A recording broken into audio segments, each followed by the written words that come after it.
Selamat siang, kami dari kelas 2C1, mata kuliah Manajemen Keuangan. Perkenalkan, nama saya Selin Haryati dengan NIM 22003010003 dan teman saya. Perkenalkan, nama saya Rina Fauza dengan NIM 22003010001. Perkenalkan, nama saya Marinda Hosana dengan NIM 22003010004. Pada video ini kami akan menjelaskan tentang laporan jurnal Keuangan PT Astra Agro Lestari. Yang pertama, saya akan menjelaskan abstrak terlebih dahulu. Abstrak merupakan suatu penjelasan singkat mengenai isi pada suatu jurnal atau artikel atau tulisan. Tujuan penelitian ini adalah untuk menilai kinerja PT Astra Agro Lestari. Analisis laporan keuangan yang dilakukan yaitu dengan menggunakan analisis rasio profitabilitas. Margin laba kotor perusahaan pada tahun 2011 dan 2012 mengalami kenaikan. Lalu pada tahun 2013 perusahaan mengalami penurunan. Rasio pendapatan terhadap penjualan perusahaan pada tahun 2011 meningkat. Tahun 2012 dan tahun 2013 mengalami penurunan. Rasio pengembalian investasi perusahaan selama tahun 2011 dan tahun 2012 mengalami peningkatan. Tahun 2013 perusahaan mengalami penurunan. Laba atas ekuitas perusahaan tahun 2011, 2012, dan 2013 mengalami penurunan. Dengan demikian, kinerja pada PT Astra Agro Lestari masih belum efektif. Selanjutnya itu saya akan menjelaskan background umum dari perusahaan PT Astra Agro Lestari yang didirikan dengan nama PT Surya Raya Cakrawala berdasarkan akta notaris yang bernama Nyonya Rukmasanti Harja Satya SH nomor 12 tanggal 3 Oktober tahun 1988 yang kemudian berubah menjadi PT Astra Agro Niaga berdasarkan akta perubahan nomor 9 tanggal 4 Agustus tahun 1989 dari notaris yang sama. Akta pendirian perusahaan dan perubahannya disahkan oleh Menteri Kehakiman Republik Indonesia dalam surat keputusan yaitu pada tanggal 31 Oktober tahun 1989 dan diumumkan dalam lembaran berita negara Republik Indonesia nomor 101 tanggal 19 Desember tahun 1989. Tujuan laporan keuangan. Menurut Irham Fahmi, tujuan laporan keuangan adalah untuk memberikan informasi kepada pihak yang membutuhkan tentang laporan kondisi suatu perusahaan dari sudut angka-angka dalam suatu moneter, dalam upaya membangun fondasi bagi akuntansi dan melaporkan keuangan. Profesi akuntansi telah mengidentifikasi sekelompok tujuan dari laporan keuangan oleh perusahaan bisnis. Pelaporan keuangan harus menyediakan informasi yang berguna bagi investor serta kreditor. Selanjutnya itu metode penelitian. Metode pengumpulan data yang digunakan dalam penelitian ini yaitu menggunakan metode observasi dan studi literatur yang terkait dengan data keuangan perusahaan PT Astra Agro Lestari Tbk. Untuk kemudian dilakukan analisa rasio dengan perhitungan aritmatika yang dapat diinterpretasikan ke dalam hubungan ekonomis. Laporan neraca PT Astra Agro Lestari dari tahun 2011 sampai 2015 adalah sebagai berikut. Balance sheet atau millions rupiah except for value. Desember 2015 yaitu cash and cash equivalent ada 294.441, receivable ada 88.026, inventories 1.691.575, current asset ada 2.814.123, fixed asset ada 324.410. Jadi total asetnya 21.512.371. Current liabilities 3.522.133. Long term liabilities ada 6.291.451. Jadi total liabilitiesnya 9.813.584. Authorized capital ada 2 juta. Paid up capital 787.373, paid up capital atau share ada 1.575, par value ada 500, retained earnings ada 10.413.840. Jadi total equity-nya 11.698.787. Laporan laba rugi PT Astra Agro Lestari dari tahun 2011 sampai 2015 adalah sebagai berikut. Total revenue-nya ada 13.059.216. Cost of revenue ada 9.977.118. Gross profit-nya ada 3.082.098.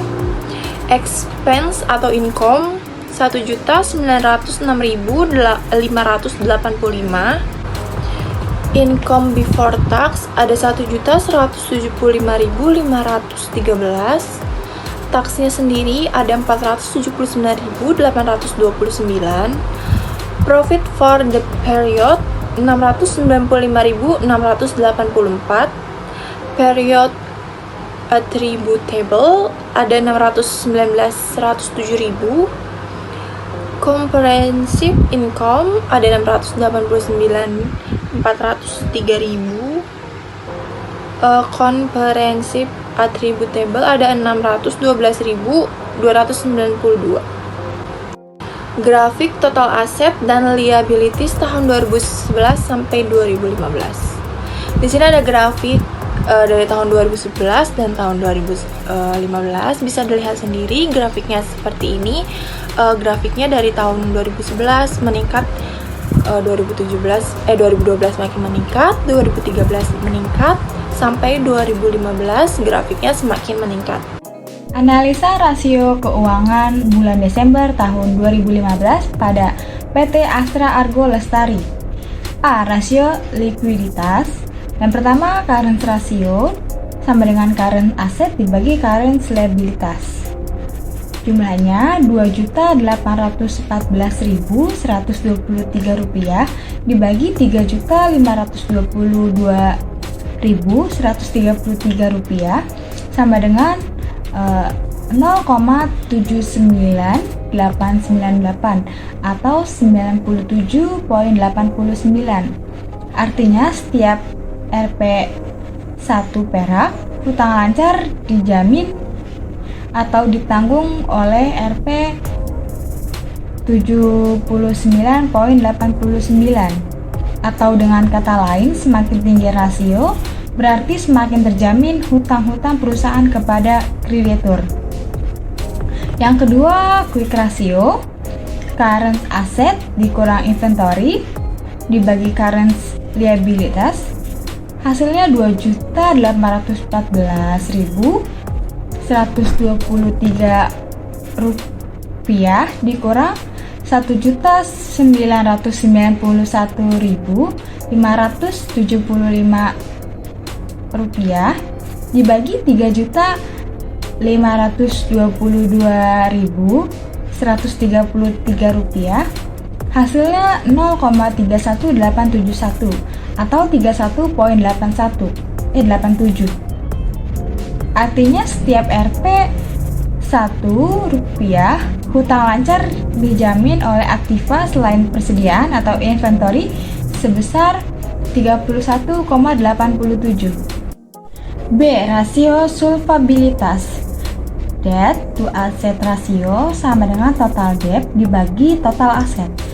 Jumlahnya Rp9.813.584 dibagi Rp21.512.371. Totalnya 0,46 atau 46%. Artinya besar aktiva perusahaan yang dibiayai oleh utang adalah sebesar 46%.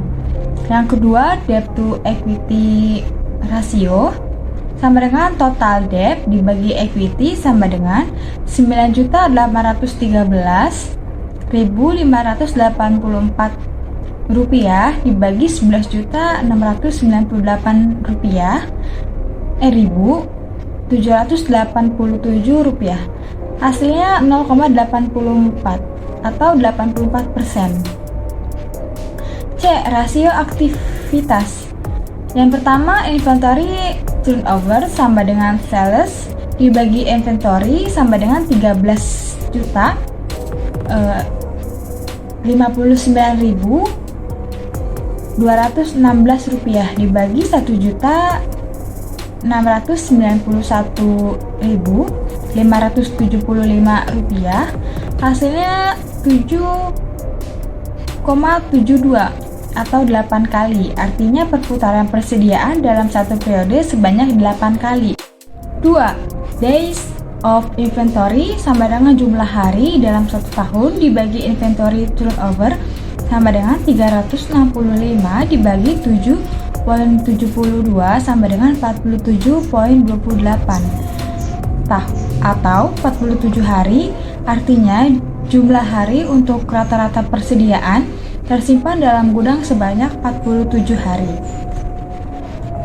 Kesimpulan, berdasarkan hasil perhitungan rasio likuiditas sebagai berikut.